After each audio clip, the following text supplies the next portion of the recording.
خو زه دا وایم چې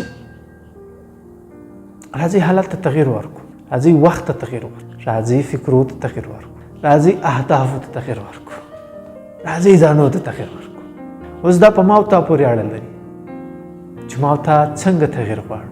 آیا داسې تغییر غواړو لکه کله چې د تاریخ تکرار شوی په ما او تا باندې؟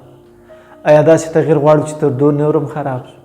آیا که داسې تغییر غواړو چې خپل وجدان ته، خپل ځان ته، په خپل ځان باندې افتخار وکړو او په خپل ځان باندې فیصله حساب وکړو چې ما وکولی شم؟